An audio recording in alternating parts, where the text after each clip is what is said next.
Recientemente se presentó el informe, el 7º informe del Estado de la Educación, y por esa razón invitamos a doña Isabel Román Vega. Ella es la coordinadora de la investigación del Estado de la Educación.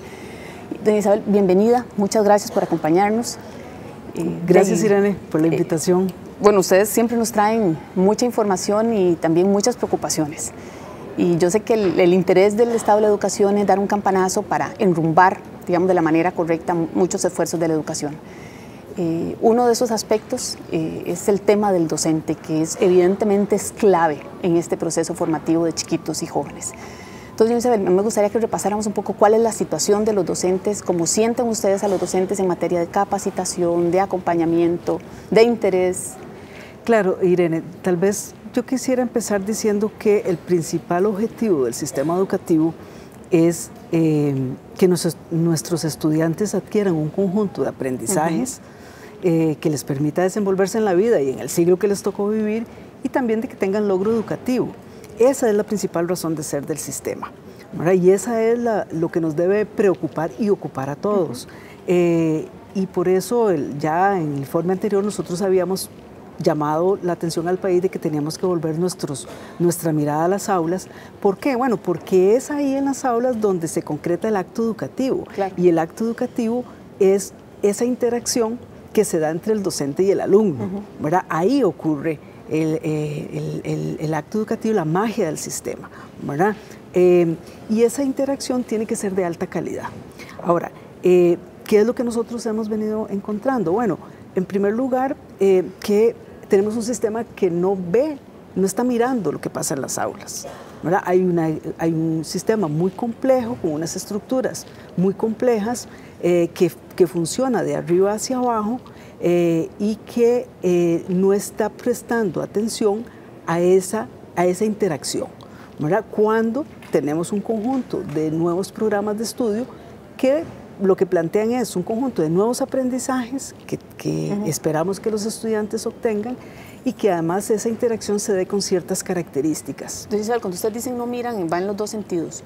No se está mirando lo que realmente está aprendiendo el estudiante, ese aprendizaje que estaría adquiriendo, y tampoco está mirando cómo realiza el docente su trabajo. Claro, es que no sabemos lo que pasa en las aulas, digamos, no hay un proceso de observación, ¿verdad? Y los actores que tendrían que estar llegando a las aulas tienen tal complejidad de estructuras administrativas y burocráticas y una serie de condicionamientos que al final no terminan llegando a donde tienen que hacerlo. Ahí estamos hablando que de directores regionales, supervisores. Estamos hablando de toda esa estructura, digamos, de asesores, de supervisores, ¿verdad? De directores de centros educativos. ¿Por qué? Bueno, porque el perfil, la forma como hemos venido conformando el sistema, lo que ha hecho es que a la larga tengamos más líderes administrativos que líderes académicos, ¿verdad?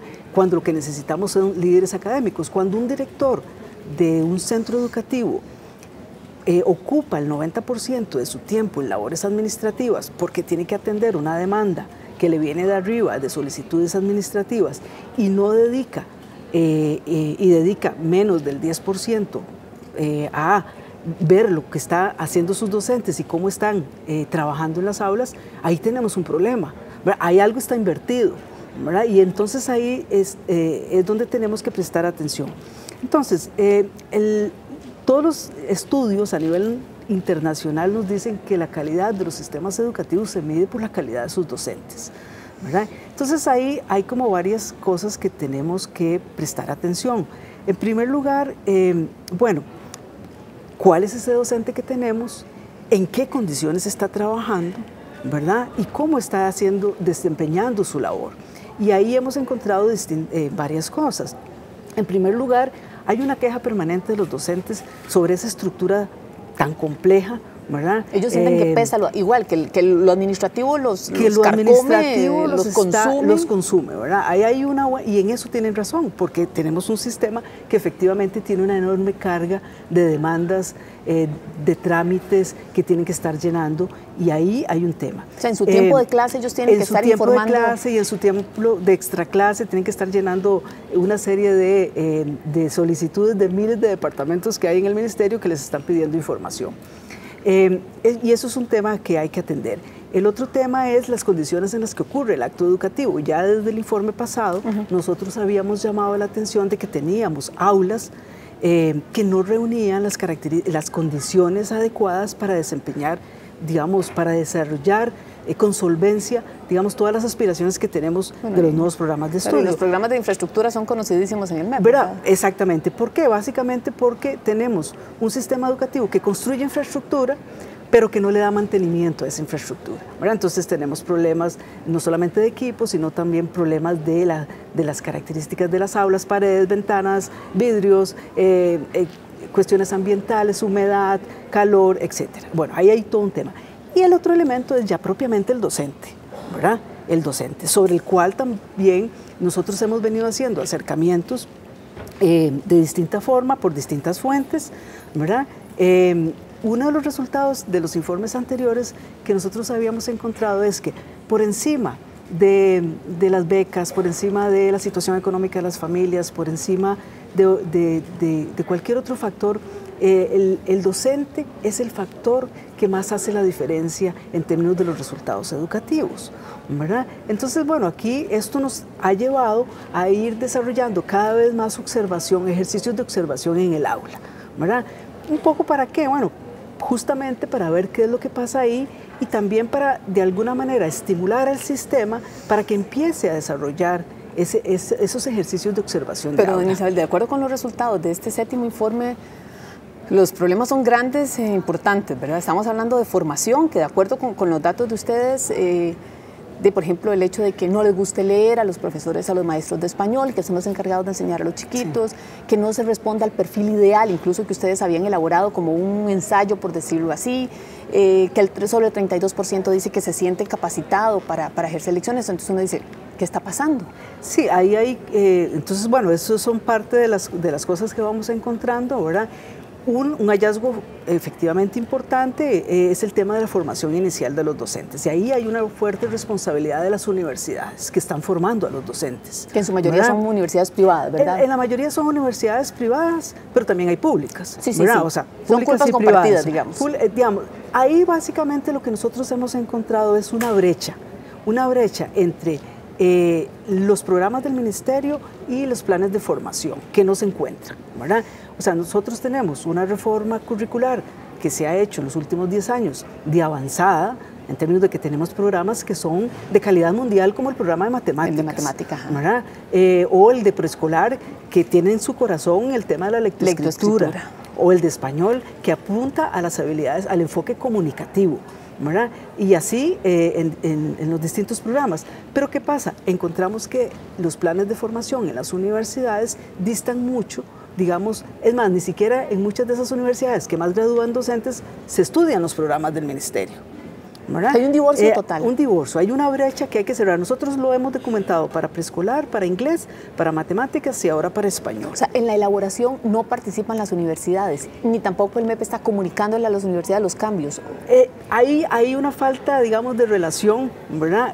Nosotros sabemos que, por ejemplo, las universidades públicas sí participaron muy activamente en todo lo que fue la reforma del programa de preescolar, en el de matemáticas, ¿verdad? Pero en el caso de las privadas hay una total brecha, ¿verdad?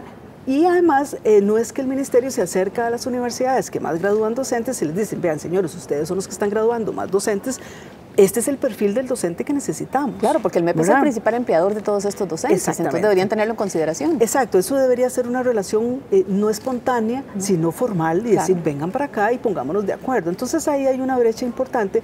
¿Por qué? Porque nadie va a la universidad para estudiar lo que no va a necesitar el mercado laboral, ¿verdad? O sea, ninguna persona va a una universidad para que no le enseñen luego lo que tu empleador te va a pedir, ¿verdad? Entonces ahí hay un tema que hay que cerrar. Y después están los otros problemas que señalabas, que es el tema de los enfoques de los programas. Digamos, encontramos muchos planes de estudio con bibliografías desactualizadas, que no coinciden los enfoques que está trabajando el MEP con los enfoques que se están enseñando. Entonces ahí realmente tenemos una brecha que saldar, porque al final lo que nos salen son docentes que el ministerio va a contratar y que cuando llegan a las aulas pues tienen que partir de cero para conocer qué es lo que van a tener que hacer, ¿verdad? Entonces ahí tenemos un tema importante. Cuando vamos a las aulas, si observamos, entonces ahí encontramos de todo, ¿verdad? Hay buenos y malos docentes, ¿verdad? Encontramos docentes, por ejemplo, en preescolar, que desarrollan, que están desarrollando lecturas, ¿verdad? El nuevo programa plantea que hay que estimular la lectura, ¿verdad? Entonces encontramos que los tiempos de lectura son muy cortos, 14 minutos para un cuento, se lee muy rápido, ¿verdad? Y después con estrategias de baja demanda cognitiva. O sea, ¿qué significa esto? Bueno, que son, el docente interactúa con los estudiantes sin poca demanda en términos de llevarlos más allá. Retarlos, desafiarlos un poco, que piensen, que analicen. Y esto es muy importante, ¿por qué? Porque nosotros, la mayor parte de los niños, niñas y adolescentes que van al sistema público vienen de hogares pobres o de climas educativos bajos, donde sus padres están en operación frijoles, no pueden estar ahí comentando las noticias ni leyendo cuentos. Tienen baja escolaridad. Baja escolaridad. Entonces ahí es donde el centro educativo tiene que hacer la diferencia. Claro, hay una queja de los docentes, bueno, es que las familias no apoyan. No, es que no van a apoyar, porque no hay ahí en esos hogares posibilidad de... claro, por supuesto siempre hay algunas familias que hacen la diferencia, pero en la mayor parte de los casos no. Entonces ahí es donde el docente tiene que ser de hacer la diferencia. Entonces en preescolar encontramos esto, también encontramos que los niños no solamente vienen con pocas manejo de palabras, ¿verdad? Sino hicimos una serie de pruebas y a lo largo, en el transcurso del año, es poco el avance que tienen, ¿verdad? Entonces, ¿qué nos está diciendo ahí? Estamos invirtiendo en un preescolar, pagando docentes tiempo completo, aunque la jornada laboral es de 3 horas y media, y no está ocurriendo un aprovechamiento máximo. Tenemos un preescolar que es muy bueno en las relaciones afectivas, ¿verdad? O sea, hay quieren mucho a la niña o a la teacher. Hay mucho ambiente emocional, y eso está muy bien, porque parte del preescolar es una educación pues comprensiva, ¿verdad? Donde está lo emotivo, lo cognitivo. Entonces aquí lo que nosotros estamos planteando es mejorar todo lo que tiene que ver con lo cognitivo, ¿verdad? ¿Por qué? Irene, aquí hay una buena noticia. Nosotros logramos en los últimos 3 años subir la cobertura del Interactivo 2, que son los niños de 4 a 5 años, a un 80%. Eso, Irene, como país, y sin duda alguna, país en América Latina dice un gran eso. logro, sí. Es realmente un logro país. Pero ahora viene la segunda parte. Claro, porque somos muy buenos en llevar a los niños al centro educativo, pero no necesariamente en ofrecerles una oferta de calidad. Y ahí estamos hablando de las bases del sistema. Si nosotros no logramos en preescolar sentar esas bases, seguramente la trayectoria educativa va a empezar a tener problemas. Pero eso le voy a preguntar, ya en el MEP y en general, en el país está en el proceso, pero en el MEP ya se instauró la idea de que el preescolar no es la guardería, ni es para que los chiquitos pasen un ratito en la mañana, es que el preescolar es la base de todo. Los chiquitos con estimulación importante desde esas edades, por lo menos tiene un futuro promisorio, creo, dentro del sistema educativo. Bueno, yo creo que eso ya ha venido avanzando, esa visión, ¿verdad? Incluso en los padres de familia que ya los llevan, ¿verdad? Y esa idea de guardería, yo creo que efectivamente hay que totalmente dejarla de fuera. Y hay cada vez un esfuerzo del mismo ministerio, por ejemplo, de empezar a fortalecer todo lo que tiene que ver con un segundo idioma y preescolar. Bueno, todos esos esfuerzos hay que seguirlos fortaleciendo, son importantes. Nosotros necesitamos maestras bilingües. Hoy por hoy, el sistema público es el sistema que ofrece las mejores condiciones salariales, incluso sobre el sector privado en preescolar, ¿verdad? Entonces, bueno, ahí tenemos una gran oportunidad de ofrecer esa educación que haga la diferencia. Cuando pasamos a primaria, ahí encontramos parte de las cosas que señalabas. Tenemos un nuevo programa de español que apostó a que los niños no se quedaran en primer grado, pero encontramos que ahora se quedan en segundo grado, ¿verdad? O sea, el problema se trasladó, pareciera. Es como si estuviéramos pateando la pelota hacia adelante, ¿verdad? Entonces ahí, ¿qué pasa? Bueno, efectivamente, cosas preocupantes que encontramos es que tenemos docentes en un porcentaje importante que ven la lectura como algo obligatorio, digamos, no asociado al placer. Y ahí sí tenemos un problema importante porque pues en el corazón del programa de español está el tema de la lectura, de pero de la lectura, pero yo diría más el enfoque comunicativo, porque al final, ¿qué es lo que andan buscando estos programas? Que tengamos niños que puedan defender sus argumentos, que puedan expresar sus ideas, ¿verdad? ¿Qué es lo que nosotros encontramos cuando la UNESCO viene y hace pruebas a Costa Rica en términos de lectura, en términos del área de comprensión lectora? Un bajo nivel de comprensión lectora, de capacidad expositiva de nuestros niños, y bueno, esas bases se tienen que sentar en primaria, pero además en español, que es la cintura del sistema, en términos de que si uno no maneja bien la comunicación escrita y oral, difícilmente va a poder tener buen desempeño en las otras materias, en matemáticas, en ciencias, en estudios sociales, ¿verdad? Porque ahí es donde está pues, el instrumento fundamental para el aprendizaje. No, claro, y es tan grave que por eso las universidades mismas han informado de que han tenido que hacer cursos ahí de más o menos de equiparación, porque los muchachos están llegando con tan bajas habilidades para redactar, incluso en ortografía, que tienen que procurar solventar ese problema, ¿verdad? Sí, incluso nosotros lo que decimos, Irene, es que nosotros el país, digamos, como que hizo un logro muy importante en primaria en términos de cobertura, pero después nos olvidamos de la primaria. Pensamos que todo estaba ahí resuelto, ¿verdad? Y lo que estamos encontrando es que primaria no es el bastión que pensábamos que teníamos, ¿verdad? Y ahí hay que revisar. Ahora, un tema que me parece que es muy importante y que lo señalabas, Irene, que es el tema del acompañamiento a los docentes. Nosotros tenemos una reforma curricular de amplio espectro, ¿verdad? Y el Ministerio apostó a nuevos programas y eso está muy bien, va en la dirección correcta, teníamos que hacer una actualización de los aprendizajes. Pero ¿qué pasó? Se hicieron esos nuevos programas, pero no se construyó el andamiaje para darle apoyo y soporte a los docentes, de tal manera que los docentes pudieran emprender, digamos, la aplicación de esos programas con todo el apoyo que se requería.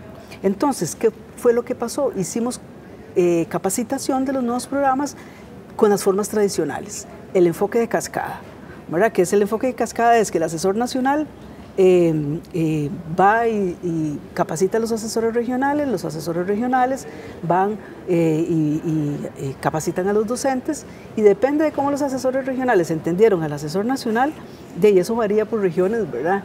Entonces ahí hay un tema de ese enfoque de cascada. Los estudios que nosotros hemos hecho nos dicen que ese enfoque de cascada es ya bastante superado. ¿Qué sería lo ideal, doña Isabel? Lo ideal es enseñarle a los docentes con sus colegas en el centro educativo, ¿verdad? Es que la capacitación se dé en el centro educativo con todos tus colegas. ¿Por qué? Porque si vos vas a una capacitación, te sacan del colegio o de la escuela para ir a una capacitación de un programa de estudio, se supone que vos después vas y le contás a tus colegas qué fue lo que vos entendiste, pero de repente vos entendiste una cosa y el otro entendió otra. Ahora, ¿tiene capacidad el MED para hacer eso? Digo, ¿tiene suficientes asesores para ir a...? Bueno, ahí hay un tema, ¿verdad? Porque no necesariamente, una de las cosas que nosotros nos hemos encontrado en este estudio de la estructura es que hay condiciones operativas muy complicadas en algunas ocasiones. Por ejemplo, una asesora de preescolar para ir a visitar a un docente en el aula, tres docentes por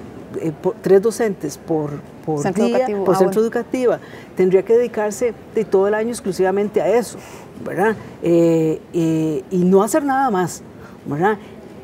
Hay algunas direcciones regionales que son más pequeñas, con menos centros educativos, menos modalidades, que pueden llegarle más a más número de docentes, pero un asesor de matemáticas, por ejemplo, en el caso de la dirección de Alajuela, que es una dirección muy grande, con centros educativos muy grandes, de más de 1.500 estudiantes, con 9 modalidades.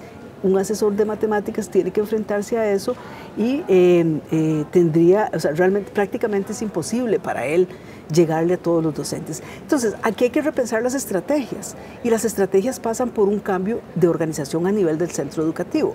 ¿Qué es lo que ha ocurrido en otros países en términos de capacitación? Por ejemplo, hay mucha capacitación entre pares, digamos, docentes que son muy buenos, que van a observar a sus colegas al aula, y ellos tienen una retroalimentación de qué cosas mejorar y qué no hacerlo. Eso es más barato, ¿verdad? No implica una gran cantidad de recursos, pero sí implica, digamos, que el sistema educativo conozca cuáles son los mejores docentes y genere dinámicas distintas. Pero la gran pregunta, ¿el MEP lo sabe? Bueno, no lo sabe. ¿Por qué? Porque nosotros no evaluamos a los docentes, ¿verdad? No hay evaluación. Y la evaluación se ha entendido como una mala palabra, porque se ha entendido que evaluar es para despedir a la gente, y eso no es así. La evaluación formativa que la UNESCO ha venido planteando en los últimos ya 10, 15 años es la evaluación que te permite saber cuáles son los aspectos donde el docente debe mejorar y cómo desarrollar un conjunto de estrategias de capacitación para mejorar esos aprendizajes. Entonces, como no existe esa evaluación, no sabemos cuáles son los buenos y los malos docentes. Entonces, hay docentes muy buenos, pero están poco estimulados, ¿verdad? Y eso pues genera mucho desestímulo, porque igual te pagan o ¿verdad? No hay un reconocimiento. Entonces, ¿cómo echar mano a esas estrategias alternativas? Tenemos que empezar desde eso, conocer cuáles son los docentes buenos, cuáles son los docentes malos. Ahora, todo director de un centro educativo sabe cuáles son los buenos y los malos docentes. O los docentes. Entonces tendremos que desocupar un poquitito al director para que deje de hacer asuntos administrativos y se ocupe más de lo académico y de lo educativo. Porque además eso es una de las cosas que encontramos. En la reforma curricular se capacitó fundamentalmente a los docentes, pero no se capacitaron ni a los supervisores, ni a los directores de centros educativos, ni a los directores regionales sobre la reforma, cuando ellos son las figuras que deben de velar por el cumplimiento de la política educativa. Entonces, yo sé que ustedes intentan y se esfuerzan en que uno no sea pesimista y más bien mire esto como un gran desafío, como información valiosa para hacer los cambios necesarios, pero uno dice, bueno, si hay un docente que no está formado de la manera adecuada, y si hay un docente que está cargadísimo con asuntos administrativos y no se puede ocupar, y además también de alguna manera hay un problema de vocación, porque incluso la exministra Sonia Marta Mora decía, para todo se hace un examen de habilidades, pero el que estudia educación, cualquiera estudia educación y llega al MEP y punto, pero ahora tal vez el servicio civil que pareciera que va a empezar a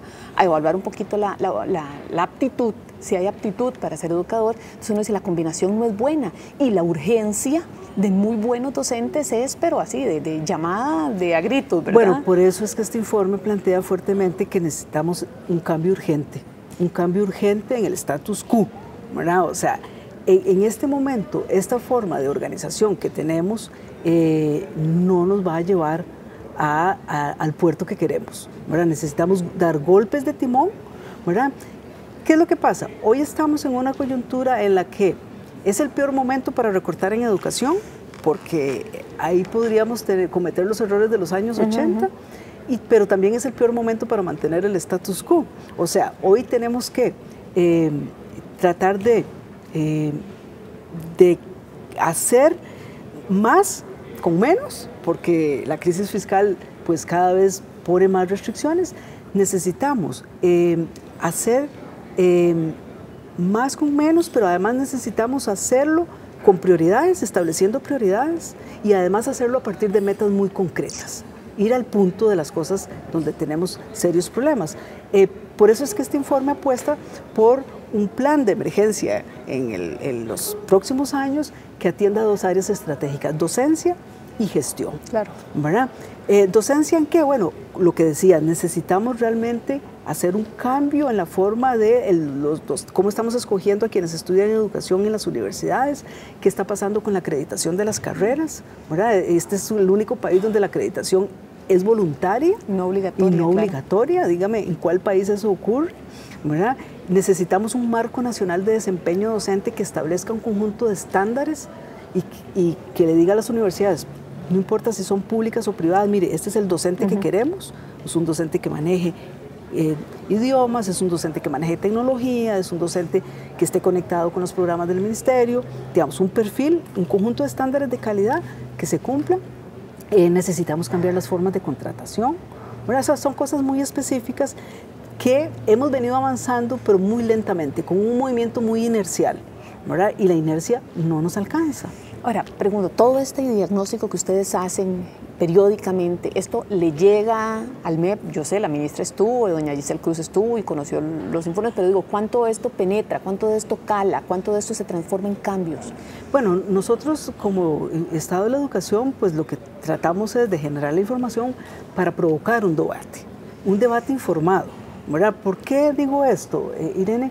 Porque lamentablemente en los últimos 2 años, que ha sido un año muy complejo, ¿verdad? Con muy una huelga de 3 meses, un año casi que perdido el año pasado. En estos últimos 2 años también hemos estado con una discusión que no es la discusión sobre los temas de fondo, ¿no? ¿Verdad? Y yo no digo que los baños neutros no sean importantes, ¿verdad? Pero no es un tema de derechos sí, humanos, y todo tema de derechos humanos es importante, pero no nos está llevando a los puntos de inflexión que necesitamos mover en los próximos años para realmente mejorar el logro educativo. Cuando hoy este país tiene 53,000 jóvenes fuera de las opciones educativas del Ministerio de Educación, tenemos un problema. O sea, tenemos que preocuparnos y ocuparnos. Ese es un punto central y sobre ese punto central todos deberíamos estar trabajando. Y la pregunta es, ¿hay algún actor educativo que no tenga preocupación por esos 53,000 jóvenes que están fuera del sistema? Yo diría que no. Bueno, todos, uno esperaría que todos estén preocupados. Todos, y yo creo que todos tienen esa preocupación. Pues entonces, centrémonos en esas preocupaciones de fondo, ¿verdad? No están todos preocupados en este país de que estemos dando servicios recortados en primaria. Por ejemplo, que solo un 6% de nuestras escuelas tengan el currículum completo. Claro. Y que si seguimos avanzando como vamos, no será sino hasta el año 2034 que vayamos a darle el currículum completo a todos nuestros niños de primaria. O sea, a ese ritmo este país no va a salir. Si nosotros no damos golpes de timón hoy, no habrá futuro. O sea, es que tenemos que tenerlo así de claro. Tenemos a las puertas la cuarta revolución industrial. Tenemos un país que lo único que tiene es su gente. Entonces, si nosotros no damos esos golpes de timón, ya el futuro va a ser muy complicado para un país que lo que ha apostado históricamente es hacer de la educación su principal herramienta para el desarrollo humano. Ahora, Isabel, con esa conciencia, con esa claridad que usted lo dice, uno le gustaría sentir que efectivamente todos estamos metidos en este barco, o sea, medios de comunicación también, sociedad, por supuesto, los padres de familia, que decía usted, están en operación arroz y frijoles, los docentes, los sindicatos, obviamente las autoridades del MEP, pero uno siente que además de los distractores como el baño neutro, si los drones vigilan o no vigilan, hay reclamos salariales, la gente se ha tirado a las calles en ejemplos, digamos, no muy estimulantes incluso para los alumnos. Ahora son los alumnos que se tiran a la calle, de ahí tienen excusa, lo hicieron sus profesores. Entonces uno dice, un momento, detengamos esto un momentito porque hay que repensar. Y es esto, nos estamos jugando el futuro. Exactamente, o sea, nosotros, lo que el informe dice es, dejemos al lado este ambiente de crispación. Este es un ambiente de crispación que ha puesto, digamos, que ha sacado un conjunto de conflictos no resueltos, ¿verdad? Y entonces aquí todos estamos contra todos. Los sindicatos contra las autoridades, entre los sindicatos mismos, al interior del centro educativo, entre el director y los docentes y los padres de familia y los estudiantes. Entre el docente que viene a trabajar y el que no viene a trabajar en la huelga. El que va a la huelga y el que no fue a la huelga. Este ambiente de discusión, o sea, este ambiente de crispación no nos va a llevar a ningún lado, ¿verdad? O sea, lo que el informe dice, dejemos de lado este ambiente y además las discusiones del encierro.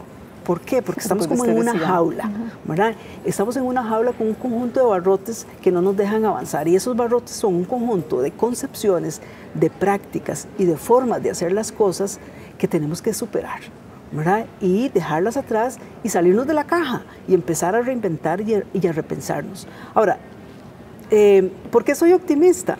¿Verdad? Ahora me decías, bueno, pero es que ¿cómo ser optimista en estas condiciones? Bueno, porque es que no hemos hecho cosas. El informe tiene una portada que es una jaula, que son esto que hemos hablado, estos frenos, pero tiene un pájaro, y el pájaro es la educación, y ese pájaro está fuera de la jaula. ¿Por qué? Porque le hemos metido recursos, ¿verdad? 8% del Producto Interno Bruto no son 4 pesos, ¿verdad? Hemos hecho una reforma curricular, hemos cerrado brechas en los últimos años en términos de acceso al sistema educativo. Hemos mejorado las condiciones salariales de los docentes, o sea, tenemos un conjunto de condiciones que tenemos que seguir mejorando y que está ahí a la base, pero necesitamos pasar la página de una forma de hacer las cosas que históricamente nos ha metido en ese encierro, ¿verdad? Y seguir en ese encierro es hipotecar el futuro. Ahora, doña Isabel, ¿de dónde tienen que venir los primeros pasos? ¿Es del MEP? ¿Es desde el ministerio? ¿Es desde la jerarca? ¿Es de dónde viene el primer paso? Yo creo que aquí hay que hacer una confluencia de actores donde dejemos de estarnos pasando la bola, porque aquí todo el mundo se pasa la bola, ¿verdad? O sea, está el ministerio, pero quédese claro que no es solo el ministerio el que va a salir, o sea, con solo el ministerio vamos a salir adelante. Están obviamente las universidades, están una serie de instituciones, el CONESUB, el SINAES, UNIRE, la Comisión de Decanas de las Universidades Públicas, CONARE, está el Servicio Civil, ¿verdad? O sea, hay un conjunto de actores educativos, ¿verdad?, que tienen que asumir sus responsabilidades y echar para adelante, ¿verdad? Están los sindicatos, ¿verdad?, que tienen su responsabilidad. Nosotros hacíamos una reflexión de que en los años 80 el Estado hizo mala praxis, recortó en educación. Ahora, la sociedad civil también puede cometer mala praxis. ¿Y por qué digo esto? Bueno, porque empezar un ciclo de huelgas prolongadas, yo no digo que no se hagan huelgas, pero huelgas prolongadas de tanto tiempo puede al final generar ciclos de exclusión educativa de estudiantes que no van a poder reponer esas clases y que va a generar impactos cognitivos importantes que a la larga va a repercutir en una sociedad más desigual y con mayor crispación. Ese círculo no podemos repetirlo, y pienso en Argentina. O sea, Argentina desde los años 90 empezó un ciclo de huelgas permanentes, ¿verdad?, donde ya hay estudios en ese país de generaciones completas de estudiantes que estuvieron sometidos a esas huelgas prolongadas y ya tienen un impacto cognitivo importante. Entonces, ¿qué es lo que nosotros decimos? Tan importante el derecho a la huelga como el derecho a la educación, pero hay que tener equilibrios y tenemos que lograr equilibrios en esos dos derechos fundamentales. Aquí el tema es que si hacemos de la huelga algo extremadamente prolongado, los estudiantes son los que están ahí y son los estudiantes más vulnerables. Nosotros encontramos que el 90% de los padres de familia no están en capacidad de pagarle tutorías a sus hijos, ni mandarlos a la educación privada, mucho menos. Tenemos que proteger la educación pública. Y yo creo que hay acciones de los sindicatos que muestran que pueden hacerlo. Por ejemplo, el SEC ha estado dándole becas a sus afiliados para que estudien inglés. Bueno, ahí hay un círculo virtuoso. El ministerio evaluó a los docentes, encontró que estaban mal. Luego vino CONARE y le dio capacitación a una buena cantidad de esos docentes, mejoraron. Después han estado trabajando en todo lo que tiene que ver con la contratación. Ahora, para contratar a un docente en inglés tiene que tener ciertos requisitos. Y los sindicatos vienen y dan becas para esos docentes. Bueno, ahí está un círculo virtuoso, ¿verdad? Ese es el círculo virtuoso que necesitamos generar en los otros aspectos, lo cual demuestra que no es posible que podamos hacerlo, es que a veces no estamos saliéndonos del encierro, ¿verdad?, de esas discusiones del encierro. Pues ojalá realmente que el informe sea ese llamado de atención para que el pájaro huele, y ojalá todo el mundo tuviera esa conciencia, digamos, todos los actores clave en este proceso tengan esa conciencia de que tenemos que abrir la jaula. Es una conciencia que debemos tener porque si no, Irene, de nuevo, si no lo hacemos, vamos a hipotecar el futuro. Entonces, si en el futuro nos va mal, es porque no supimos hoy dar los golpes de timón que necesitábamos dar. Doña Isabel, muchísimas gracias por acompañarnos. Gracias.